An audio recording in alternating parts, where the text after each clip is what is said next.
اور جو ساری چیزیں استعمال کرتے ہیں کھانے سے لے کے پینے سے لے کے، وہ ساری چیزیں اللہ تعالیٰ کی رحمت کی وجہ سے ملتی چلی جا رہی ہیں، اور جس دن اللہ تعالیٰ نے اپنی رحمت روک لی اس دن وہ ساری چیزیں تو میرے اختیار میں ہیں ہی نہیں۔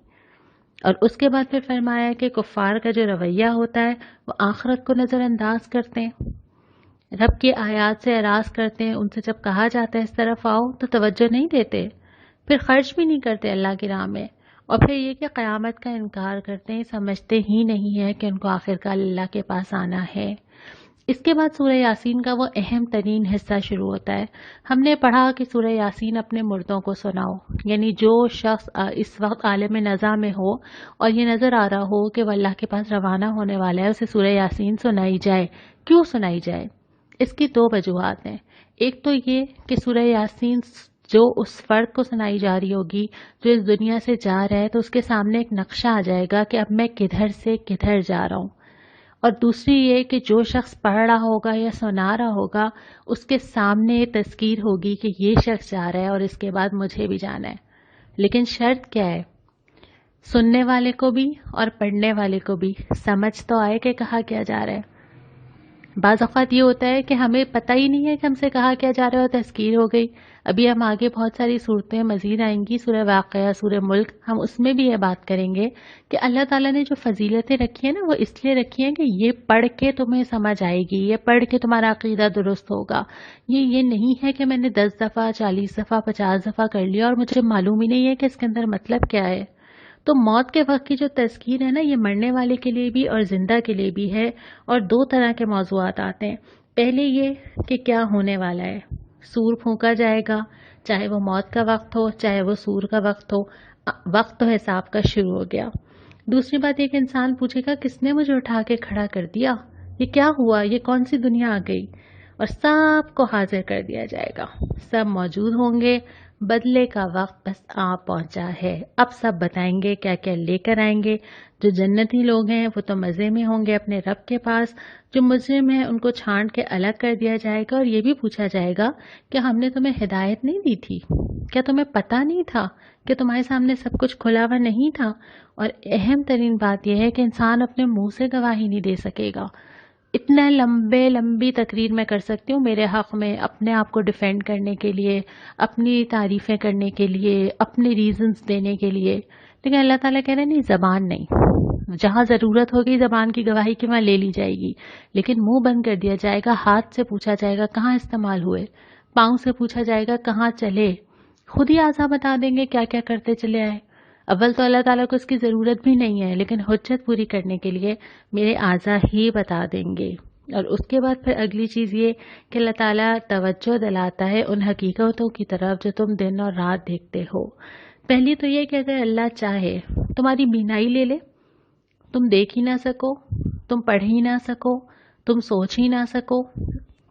اس وقت جو میں اور آپ قرآن پڑھ رہے ہیں الحمدللہ، کہ ایسا ہو سکتا ہے کبھی خدا نہ خواستہ کہ مجھے یہ موقع دوبارہ نہ ملے، اللہ نہ کرے وہ کسی چھوٹی سی شکل میں میری آنکھ میں کوئی الرجی ہو گئی، میرے سر میں کوئی درد شروع ہو گیا، میرے ساتھ کوئی میڈیکل پرابلم شروع ہو گیا، میں اگلے سال نہ پڑھ سکوں۔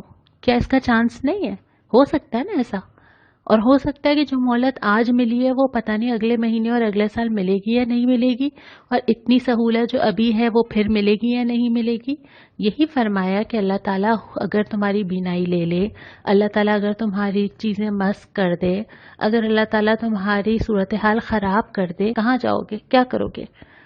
اور پھر فرمایا کہ جس کو ہم لمبی عمر دیتے ہیں اس کی ساخت کو ہم الٹ دیتے ہیں، وہ پلٹ جاتا ہے بالکل۔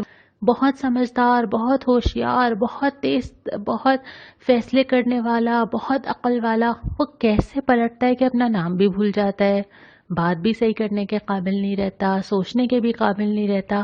کیا یہ نشانی نہیں ہے؟ اور اس کے بعد یہ کہ جس نے زندہ پہلے کیا تھا، جس نے پہلے بنایا، وہ دوبارہ بھی ویسے ہی کھڑا کر لے گا۔ وہ اسی طرح جب وہ ایک دفعہ میری آنکھ، کان، ناخن، جسم بنا سکتا ہے، اس کے لیے کیا مشکل ہے کہ ایک دفعہ بناؤں یا 2 دفعہ بنانا ہے۔ سمجھنے کی بات یہ ہے کہ تم سب نے اس کی طرف پلٹنا ہے، باری باری، ایک کے بعد ایک۔ کل میری نانی تھی، پھر میری امی، پھر میں، اور پتہ نہیں کس کی باری پہلے اور کس کی باری بعد میں۔ جانا تو ہے، کھڑا تو ہونا ہے۔ تو اگر یہ